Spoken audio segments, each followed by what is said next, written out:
Hello dear students, welcome to smart knowledge. प्यारे बच्चों, आज की जो वीडियो है उसमें हम डिस्कस करने वाले हैं common annual school examination for class 11। Subject रहेगा physical education. So time allowed 3 hours and maximum marks रहेंगे 70। सबसे पहले आपको यहाँ पर जनरल इंस्ट्रक्शंस दी गई हैं। हिंदी मीडियम में हम ऑलरेडी जो पेपर है उसको डिस्कस कर चुके हैं। अगर आप हिंदी मीडियम में देखना चाहते हो तो वीडियो के एंड में प्लेलिस्ट है, उसमें आपको हिंदी मीडियम में मिल जाएगा। अब इस वीडियो में हम इसको इंग्लिश मीडियम में डिस्कस करेंगे। So now let's start. तो ये आपको सबसे पहले यहाँ पर जनरल इंस्ट्रक्शंस दी गई है जिसको आप पढ़ लेंगे। सेक्शन ए है जिसमें आपको एमसीक्यूज देखने को मिलेंगे। An athlete regularly attend the training but athlete is very lazy during the training for last 1 month and due to that his performance is going down. Which of the following principle is responsible for the downfall in performance. तो इसमें क्या कहा गया है कि जो athlete है वो 1 महीने से बहुत लेज़ी फील कर रहा है और उसकी performance day by day down हो रही है, तो उसके लिए कौन सा प्रिंसिपल रिस्पॉन्सिबल है। तो प्रिंसिपल ऑफ एक्टिव इन्वॉल्वमेंट जो है यहाँ पर उसका नहीं है।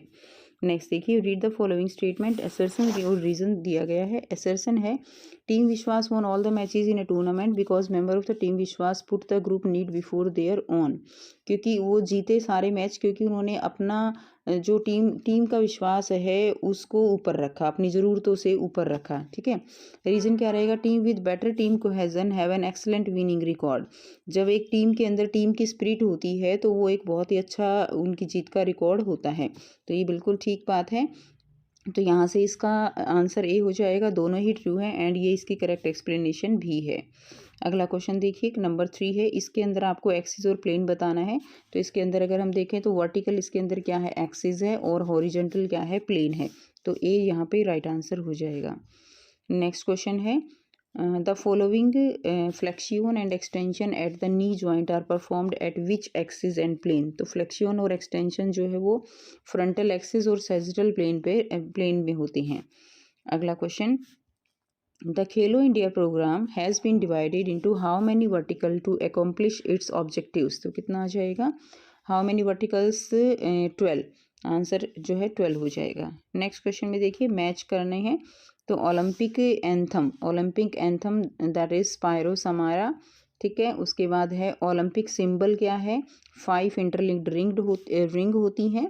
ओलंपिक का उद्देश्य क्या है, उसका मोटो क्या है। तो ये हो जाएगा citius, altius and fortius. And Olympic flag क्या है, 5 interlinked coloured ring on white silk cloth. डी हमारा यहाँ से आंसर हो जाएगा। Next question, according to Maharshi Patanjali yama consist of how many code of conduct और moral discipline towards the outside world. तो महर्षि पतंजलि के अनुसार जो है yama that is how many code of conduct and moral discipline, कितने जो नैतिक अनुशासन इसके अंदर शामिल है, कोड ऑफ कंडक्ट शामिल है या मोरल डिसिप्लिन शामिल है, तो कितने हैं, 4 हैं। Identify the name of artery which carry deoxygenated blood. कौन सी आर्टरी है जिसके अंदर डीऑक्सीजनेटेड ब्लड होता है। वैसे तो नॉर्मली आर्टरी में कैसा ब्लड होता है, ऑक्सीजनेटेड होता है, लेकिन जो पल्मनरी आर्टरी होती है उसके अंदर डीऑक्सीजनेटेड ब्लड होता है और पल्मनरी वेन के अंदर जो है ऑक्सीजनेटेड ब्लड होता है। ये ध्यान रखेंगे। A 50 meter dash is an example of. तो 50 मीटर डैश जो है वो किसका एग्जाम्पल है, that is the example of psychomotor test. तो बी इसका आंसर रहेगा। नेक्स्ट है, which of the following is not a component of health related fitness. कौन सा जो है इसमें हेल्थ रिलेटेड फिटनेस का कंपोनेंट नहीं है। तो इसमें क्या आ जाएगा, एजिलिटी। डी यहाँ से आंसर हो जाएगा। नेक्स्ट क्वेश्चन देखते हैं। क्वेश्चन नंबर 10 दिया गया है, dash involve impairment of general mental abilities such as reasoning, learning, problem solving and adaptive behaviour which cover a range of every day social and practical skills. तो ये जो सारा है, रीजनिंग है, लर्निंग है, ये सब किस में आता है, ये सब इंटेलेक्चुअल डिसेबिलिटीज़ में आता है। अगर हम अच्छे से नहीं कर पा रहे हैं या कोई जो है इस चीज़ों को समझ नहीं पा रहा है तो वो किससे सफ़र कर रहा है, उसके अंदर इंटेलेक्चुअल डिसेबिलिटीज़ है। नेक्स्ट है, when body part is moving away from the mid line is known as. उसको क्या कहेंगे, मिड लाइन से अब जो है moving away from the mid line, उसको कहेंगे abduction. Which among the following is a symptom of overload. तो इम्प्रूव्ड परफॉर्मेंस जो है that is the symptom of overload.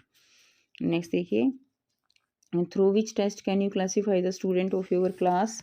Based on their height. तो किस टेस्ट के बेस पे आप उसको जो है हाइट के उसको उसका रिकॉर्ड क्लासीफाई कर सकते हो स्टूडेंट्स को। तो वो टेस्ट आपका रहेगा एंथ्रोपोमेट्रिक टेस्ट। ठीक है, कौन सा टेस्ट हो जाएगा? एंथ्रोपोमेट्रिक टेस्ट हो जाएगा। नेक्स्ट है which of the following is the sixth element of Ashtanga yoga. तो क्या हो जाएगा? Dharana, that is the sixth element of Ashtanga yoga. अगला क्वेश्चन देखिए, क्वेश्चन नंबर 15 है dash is an individual ability to change the direction of the body rapidly and accurately. कौन सी जो है एबिलिटी है दैट इज एकदम से बॉडी की डायरेक्शन और बॉडी की स्पीड को चेंज किया जाता है, दैट इज द एजिलिटी, यानी फुर्ती जो होती है। नेक्स्ट है A dash is a tool use to measure the particular characteristic of an individual. तो क्या हो जाएगा? टेस्ट एक टूल है जिससे हम पर्टिकुलर इंडिविजुअल की जो है कैरेक्टरिस्टिक मेजर करते हैं। विच of the following is not a part of नियमा। नियमा का पार्ट कौन सा नहीं है? तो सत्य जो है वो इसका पार्ट नहीं है। Which of the following is not a component of wellness. Wellness का कंपोनेंट जो नहीं है, तो देखिए फिजिकल वेलनेस होती है, ऑक्यूपेशनल होती है, मेंटल वेलनेस होती है, लेकिन परफॉर्मेंस वेलनेस नहीं होती है। सी इसका राइट आंसर हो जाएगा। अगला क्वेश्चन है सेक्शन बी दिया गया है right short note on emotional wellness. तो इमोशनल वेलनेस क्या होती है? यानी हम इमोशनली स्ट्रांग होते हैं, बहुत जल्दी जल्दी हम छोटी छोटी बातों पे जो है इमोशनल नहीं होते हैं, तो हम यानी इमोशनली स्ट्रांग हैं। तो वही चीज़ में लिखनी है, आंसर रहेगा emotional wellness refer to the ability to manage the emotions effectively, cope with stress, हम इजीली स्ट्रेस के साथ कोप अप कर पाते हैं, and maintain a positive outlook on life. It includes self-awareness, resilience, and the ability to build healthy relationship. Practicing mindfulness, expressing emotions appropriately, and maintaining a balanced lifestyle contribute to emotional well-being. ठीक है, तो ये इसका answer हो जाएगा। अगला question है right short note on Olympic flag. Olympic flag पे आपको शॉर्ट नोट लिखना है। तो देखिए आप सबने ओलंपिक फ्लैग देखा ही हुआ है, तो बस उसी को एक्सप्लेन कर दीजिए। Olympic flag consists of 5 interlocked ringed in blue, yellow, black, green and red on a white background। तो ये 5 छल्ले होते हैं symbolising the unity of 5 continents. तो 5 हमारे कॉन्टिनेंट्स हैं, तो उनको एक तरह से रिंग से दिखाया जाता है। It was designed bye Pierre D Coubertin in 1913 and represent international friendship and the spirit of sportsmanship in the Olympic games. तो जितनी भी कंट्रीज़ हैं उन सबका इसमें भागीदारी होती है, और सभी में एक जो स्पोर्ट्समैन की स्पिरिट होती है, स्पोर्ट्स की स्पिरिट होती है, वो डेवलप होती है। जो सारे कंट्रीज़ हैं उनमें आपस में एक सद्भावना की भावना जो है वो होती है। तो ये मेन मोटो है किसका? ओलंपिक का। नेक्स्ट देखिए अगला क्वेश्चन है right any two body movement impossible at the elbow joint. Elbow जो हमारा ज्वाइंट है कोहनी वाला, उसमें 2 बॉडी मूवमेंट के नाम आपको लिखने हैं।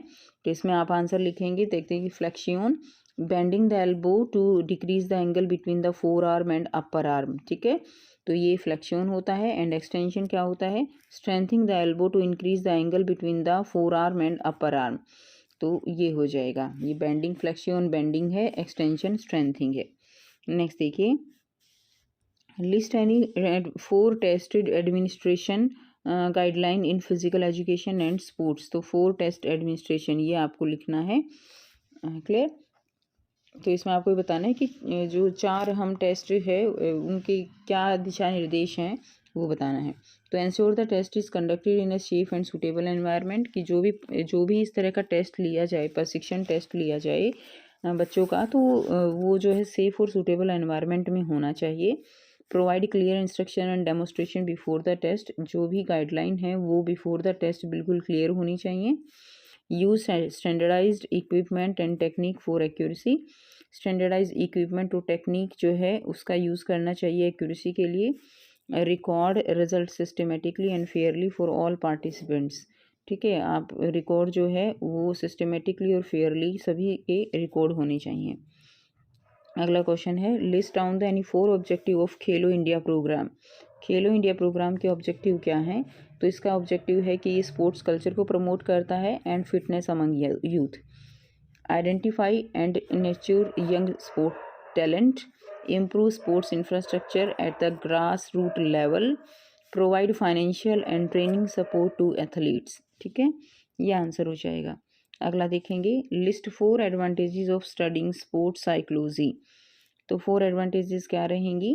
That is enhance performance, it help athlete improve focus, motivation and confidence, reduce anxiety and stress. तो जो टीचेस है ये क्या करता है? Teaches technique to manage competition, जो प्रेशर होता है उसको मैनेज करना जो है सिखाता है, जो खेल की साइकोलॉजी है। नेक्स्ट है improve team cohesion, strengthen team work and communication skill को इम्प्रूव करता है। Aids in injury recovery, help athlete maintain a positive mindset during rehabilitation. तो जो भी रिकवरी होती है उसकी तरफ एक ये होता है कि चोट लग गई है तो चलो पॉजिटिव रहें कि हाँ ये ठीक हो जाएगी, तो वो एक मेंटल स्टेबिलिटी ये यहाँ से गेन होती है। Improve in concentration, controlling of emotions and improve in self confidence. तो ये आंसर हो जाएगा। नेक्स्ट देखिए, सेक्शन सी दिया गया है, write about the role of counsellor for children with special needs. जिन बच्चों की स्पेशल नीड्स होती हैं, विशेष आवश्यकताएं होती हैं, उनके लिए काउंसलर जो है किस तरह से हेल्प करते हैं। उनको वो इमोशनल सपोर्ट देते हैं, helping children manage their emotions and build confidence, developing individualise learning plan. ठीक है, उसके बाद एक स्ट्रेटेजी बच्चों को बताते हैं चाइल्ड की नीड के according, guiding parents and teachers, तो offering advice to care givers and educator on how to support the child effectively, कैसे उनको सपोर्ट किया जाए। तो ये पॉइंट्स इसमें आप लिख देंगे। अगला क्वेश्चन देखते हैं, what is doping, right any 2 harmful effect of doping on the individual. Doping जो है काफ़ी इंपॉर्टेंट क्वेश्चन है ये। डोपिंग क्या होता है? तो अनफेयर तरीके से जीतने की कोशिश करना, ड्रग्स वगैरह लेके, वो सब डोपिंग कहलाता है। आपको बहुत अच्छे से इसके बारे में पता भी होगा। ठीक है, तो चलिए देखते हैं डोपिंग क्या है। Doping can be defined as the use of substance और technique to enhance the sports performance illegally, है ना। It is deliberate attempt by an athlete to win at any cost, बस उसको जीतना है, फिर बाय जो है तरीका कोई भी हो, वो डोपिंग कहलाता है।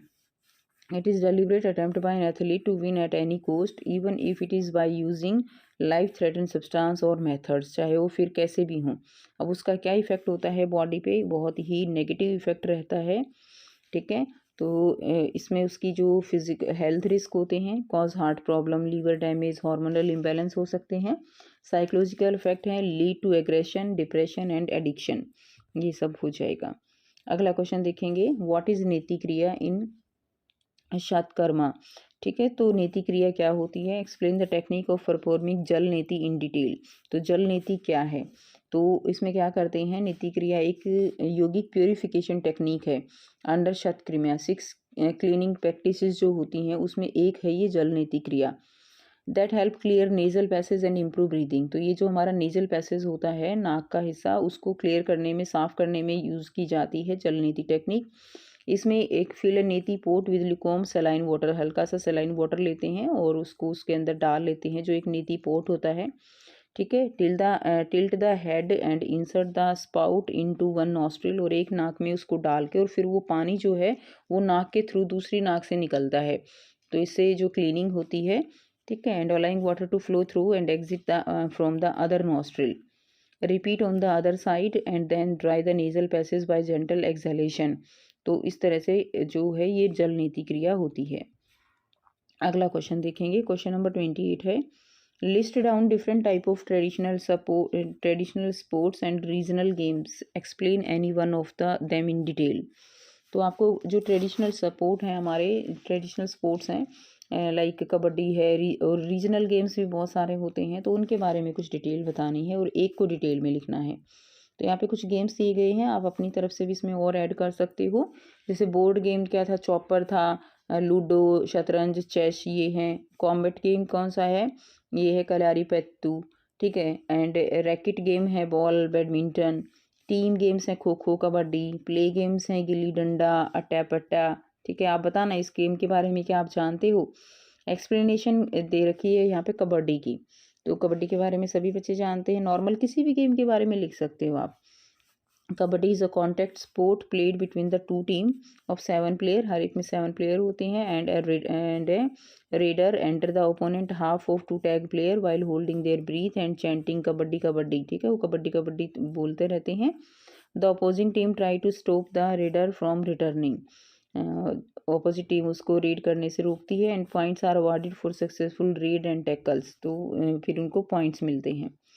नेक्स्ट क्वेश्चन देखिए, what do you understand by the term respiratory system, what are the function of the respiratory system, क्या फंक्शन होंगे रेस्पिरेटरी सिस्टम के। तो रेस्पिरेटरी सिस्टम क्या है, it regulate the exchange of gases that help you breathe, it consist of organs like the lungs, trachea, diaphragm which facilitate breathing and oxygen exchange. तो हमारा ये जो ट्रैकिया, डायफ्राम, लंग्स, ये सब मिलके क्या बनाते हैं, रेस्पिरेटरी सिस्टम बनाते हैं, जिसके अंदर एयर की एक्सहालेशन और इनहालेशन होती है। सो इसके टू फंक्शन रहेंगे। गैसियस एक्सचेंज जो होता है बॉडी के अंदर, वो सारा किसकी वजह से होता है, रेस्पिरेटरी सिस्टम की वजह से होता है, जिससे हम सांस ले पाते हैं, और जो ऑक्सीजन है वो हमारी सारी सेल्स तक पहुंच पाती है।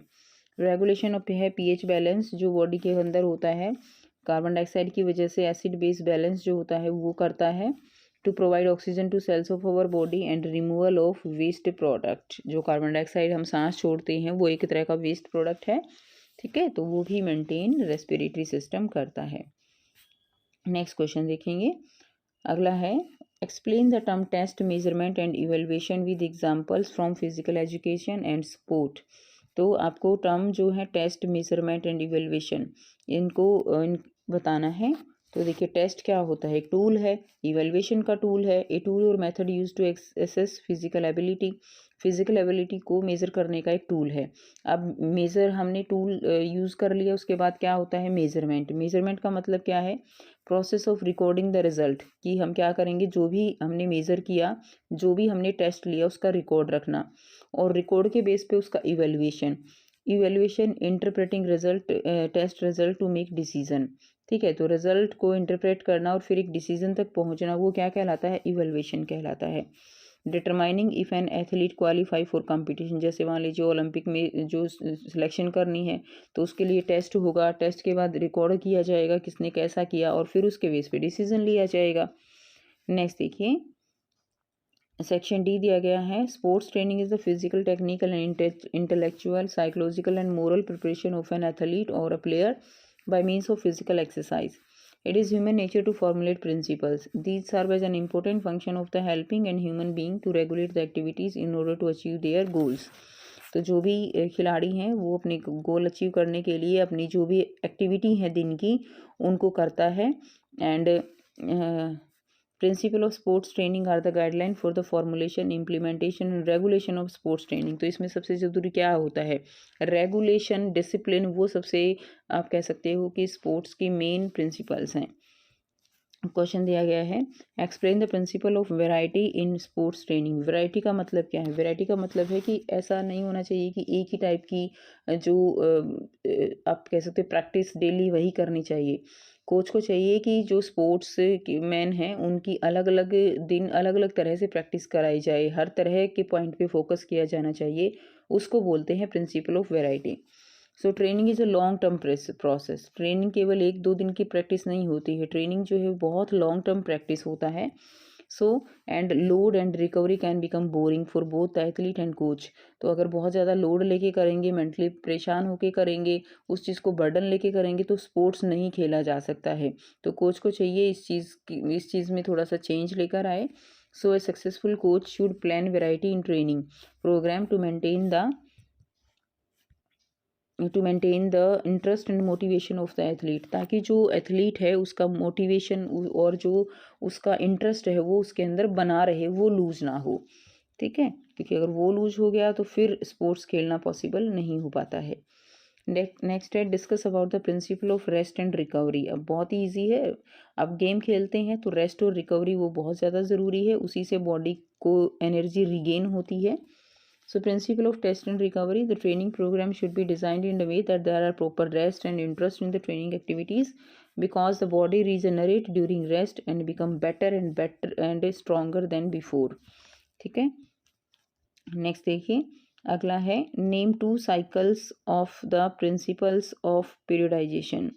तो two cycles of principle of periodisation क्या रहेगा, तो यहाँ से इसका आंसर करेंगे तो टू आपको लिखने हैं, तो इसमें आप लिख सकते हो मैक्रो, मेजो, माइक्रो, ये जो है साइक्लोपेडाइजेशन हो जाएंगे। अगला क्वेश्चन देखिए, नेक्स्ट है explain the aim of sports training. Aim क्या रहेगा स्पोर्ट्स ट्रेनिंग का? तो आंसर रहेगा aim of sports training is helping the human being to regulate their activities in order to achieve their goals. तो regulate करनी है activities अपना goal achieve करने के लिए। नेक्स्ट क्वेश्चन देखिए, अगला क्वेश्चन दिया गया है और में that is what you understand by the term principle of continuity in sports training. तो प्रिंसिपल ऑफ कॉन्टिन्यूटी क्या है? प्रिंसिपल ऑफ कॉन्टिन्यूटी है training should be a continuous process, there should not be any break, it should be a regular phenomena. तो जो training है वो क्या होती है? एक रेगुलर फिनोमिना है। ऐसा नहीं है कि आप कभी बीच में छोड़ देंगे और फिर हम उसको कंटिन्यू कर सकते हैं, नहीं।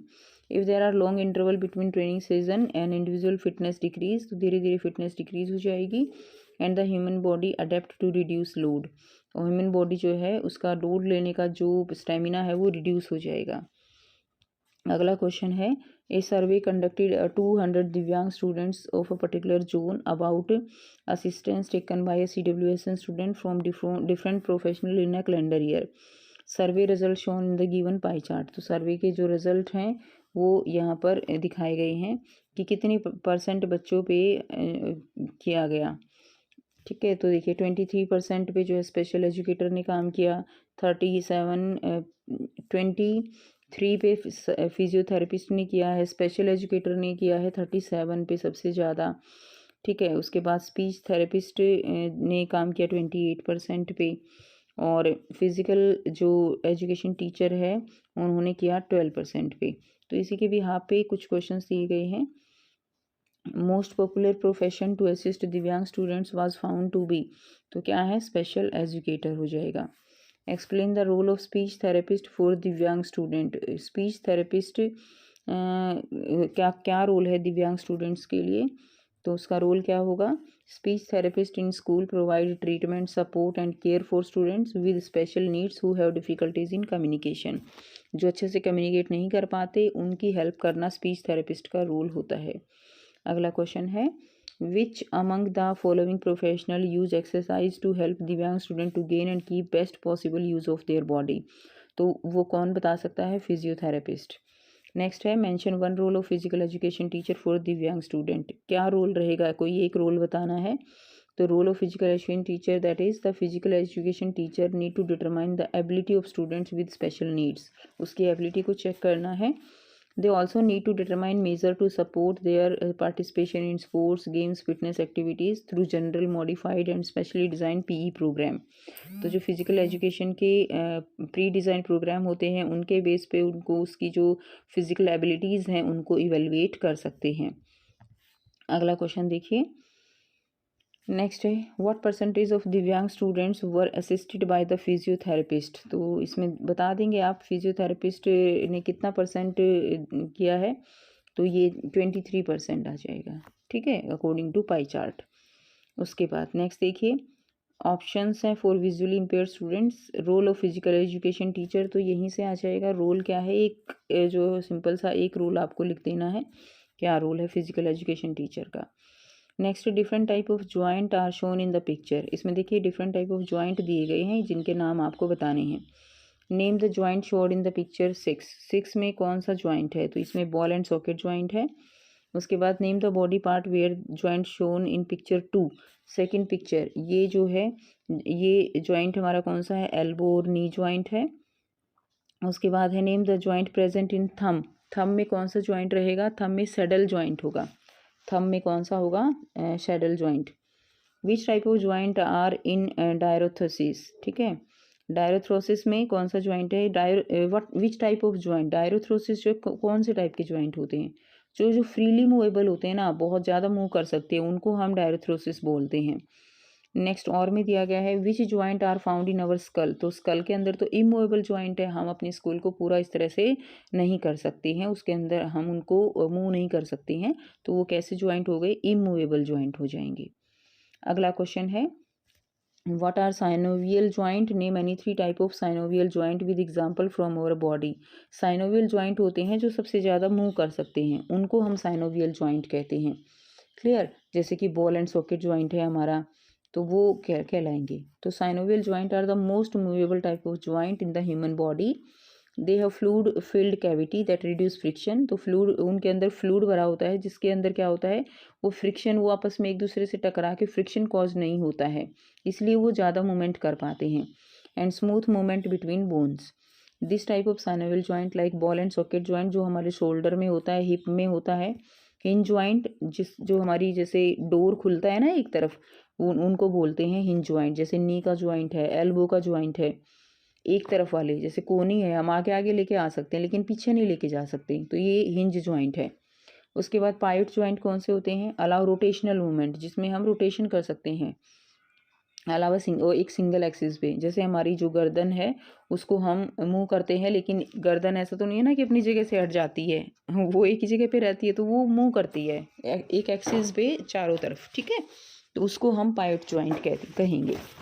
अगला क्वेश्चन देखिए, सेक्शन ई दिया गया है।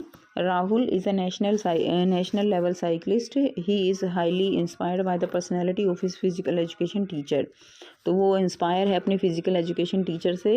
He has committed in mind that he will pursue physical education, कि वो फिजिकल एजुकेशन लेगा, उसने ऐसा सोच लिया है।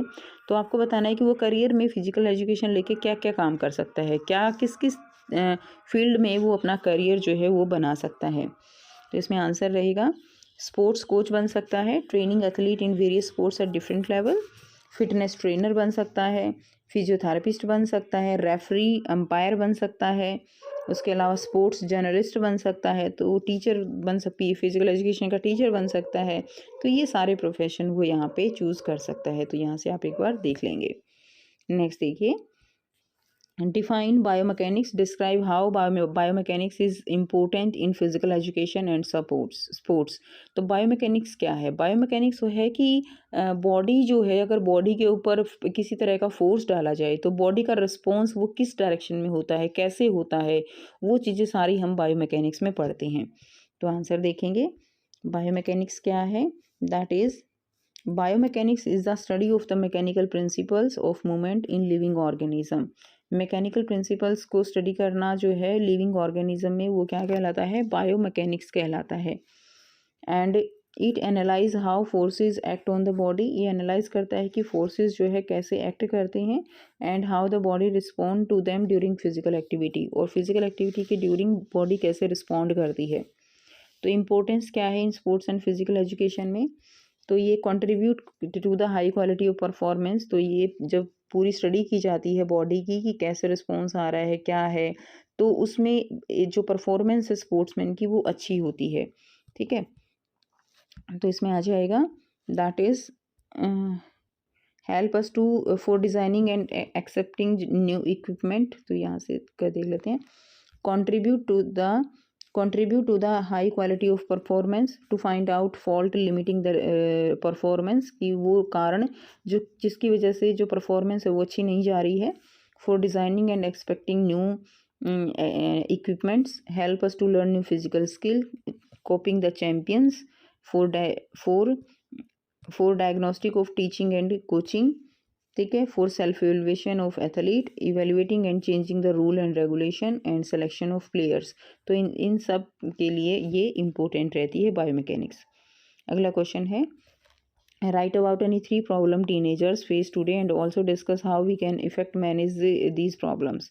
तो आपको बताना है कि आजकल जो टीनेजर्स हैं वो कौन सी प्रॉब्लम फेस कर रहे हैं और कैसे हम उनको मैनेज कर सकते हैं उन प्रॉब्लम्स को। तो ये आप लोग बहुत अच्छे से लिख सकते हो। आजकल की सबसे बड़ी जो प्रॉब्लम है वो तो सोशल मीडिया है, ठीक है। तो यहाँ से थोड़ा सा ये आंसर मैं यहाँ पे इलेबरेट करके आपको बता रही हूँ, तो आप इसको अपने अकॉर्डिंग लिख लेंगे। तो substance abuse is one of the major concern among the adolescence. Substance abuse जो आजकल बच्चे नशा करते हैं, इस तरह की चीज़ें, वो सब्सटेंस एब्यूज़ में आता है। And it is behaviour that is neither ethical social acceptable. उनका जो बिहेवियर है वो कुछ इस तरह का है कि वो उसके अंदर कोई एथिक्स नज़र नहीं आते हैं, सोशली एक्सेप्टेबल नहीं है वो। Drugs have addictive properties and have lethal effect on health, alcoholism, smoking, drugs, ये सब चीज़ें आजकल का यूथ यूज़ कर रहा है, जिसकी वजह से बहुत सारी प्रॉब्लम्स उनको फेस करनी पड़ रही हैं। क्लियर। उसके बाद देखिए ईटिंग डिसऑर्डर, सबसे ज़्यादा जो दूसरी प्रॉब्लम आ रही है वो ईटिंग डिसऑर्डर, यानी बच्चे जो है प्रोसेस फूड और जंक फूड ज़्यादा प्रेफर कर रहे हैं, जिसकी वजह से बहुत ज़्यादा स्ट्रेस, एंजाइटी, वो सब चीज़ें देखने को मिलती हैं। So eating disorder are the result of various psychological aspect like anxiety, depression etcetera, due to which the adolescents develop eating disorder like, ठीक है। तो इसमें आ जाता है anorexia nervosa, which is reflected in bizarre eating pattern and habit like unusual starvation due to social और physique anxiety for weight loss। तो इसमें क्या है कि इसके अंदर वो चीज़ें रिफ्लेक्ट होती हैं जो कि आजकल बच्चे वेट नहीं बढ़ना चाहिए उसके लिए कई कई दिन तक खाना नहीं खाना है, यानी एक रेगुलरिटी नहीं है चीज़ों की, तो वो इसके अंडर आता है। वेट लॉस उनको करना है, तो ये है। दूसरा है bulimia nervosa, which is presented by binge eating pattern due to depression and other psychological fluctuations. तो डिप्रेशन और साइकोलॉजिकल फ्लक्चुएशन के कारण जो ईटिंग होती है, that is the bulimia nervosa. उसके बाद देखिए नेक्स्ट है anti social behaviour is prominent pattern among the adolescent due to the psychological turbulence happening along with the sudden spots. आप बस इसमें बहुत ज़्यादा लिखने की बजाय सिंपल ये भी लिख सकते हैं एंटी सोशल बिहेवियर। उसके बाद प्रॉब्लम रिलेटेड टू करियर, उनको बहुत ज़्यादा प्रॉब्लम रहती है ना। पीयर ग्रुप रिलेशनशिप हैं, इमोशनल इंस्टेबिलिटी, तो ये सारे रीज़न हो जाएंगे आजकल के बच्चों के। उसके बाद मैनेजमेंट कैसे करेंगे, एटीट्यूड ऑफ पेरेंट्स, तो पेरेंट्स को एटीट्यूड समझना होगा, पेरेंट्स को अपनी बात बतानी होगी। Healthy surrounding specially at home and in school, लेकिन आजकल के बच्चे पेरेंट्स को बहुत ज़्यादा तवज्जो नहीं देते हैं, उनको लगता है कि उनको कुछ नहीं पता, टीचर्स को कुछ नहीं पता, उनको सब कुछ ज़्यादा पता है। ये एक साइकोलॉजिक जो है बच्चों के अंदर डेवलप हो रही है, ठीक है। So healthy surrounding specially at home and in the school, healthy surrounding होनी चाहिए। Channelisation of energy in appropriate direction, क्योंकि यूथ में एनर्जी ज़्यादा है तो उसको प्रॉपर चैनलाइज करना वो पेरेंट्स की भी रिस्पॉन्सिबिलिटी है, टीचर्स की भी रिस्पॉन्सिबिलिटी है कि उसको प्रॉपर डायरेक्शन दी जाए, गाइडेंस दी जाए। And through cognitive and behaviour techniques, diet awareness for management of eating disorder, diet awareness होनी चाहिए, ईटिंग डिसऑर्डर को कम करना चाहिए, हेल्दी फूड लेना चाहिए, हेल्थ एंड फिटनेस एक्टिविटीज़ करनी चाहिए। तो इस तरह से हम इन चीज़ों को मैनेज कर सकते हैं। Last question, explain the difference between the ancient Olympic games and modern Olympic games. Ancient Olympic games और मॉडर्न ओलंपिक गेम्स में डिफरेंस बताना है।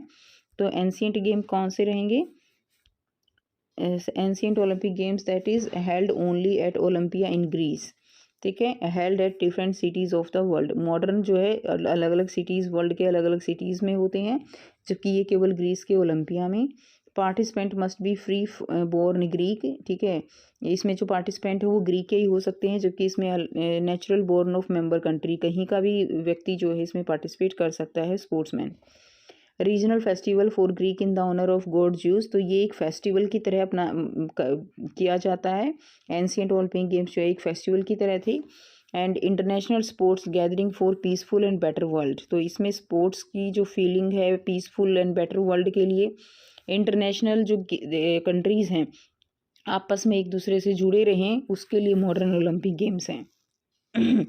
नेक्स्ट देखिए, these are conducted for 5 days, ये 5 days के लिए कंडक्ट होते हैं। These are conducted for 16 days। उसके बाद है नेक्स्ट क्वेश्चन, नेक्स्ट है oath was taken by all athletes, तो इसमें जो ओथ है जो ली जाती है दैट इज़ सभी एथलीट लेते हैं। A leading athlete from host country take the oath on behalf of all the athletes, तो इसमें जो भी होस्ट कंट्री है उसका जो मेन लीडर है एक, वो ओथ ले लेता है सभी की तरफ से। Women were not allowed to participate, इसमें वुमेन अलाउड नहीं है। And from 1900 women were allowed, इसके अंदर वुमेन अलाउड हैं, ठीक है, लेकिन इसमें वुमेन अलाउड नहीं थी, ठीक है, और गेम देख भी नहीं सकती थी। competition used to participate in naked and competitors participate in costumes and winners were crowned with a scared olive wreath, ठीक है, विनर्स जो है उसको क्राउन किया जाता था विद स्केयर्ड ऑलिव रेथ से। Winners are awarded with medals, इसके अंदर क्या दिए जाते हैं, मेडल्स दिए जाते हैं। सो ये था कंप्लीट पेपर, यहाँ से आप रेफरेंस कर सकते हो और इम्पोर्टेंट क्वेश्चन है ये बहुत ज़्यादा, तो आप जो है इसको ज़रूर करना। आई होप आपको सारे क्वेश्चंस क्लियर हो गए होंगे बेटा, आप इनमें अपने तरफ से जो है रिफॉर्म करके इनको और अच्छे से भी लिख सकते हो। सो अगर आप भी बाकी अदर सब्जेक्ट के पेपर भी देखना चाहते हो तो आपके सामने जो प्लेलिस्ट का लिंक है इसमें मिल जाएंगे। मिलते हैं आपसे नेक्स्ट वीडियो में। Take care, bye bye and have a nice day.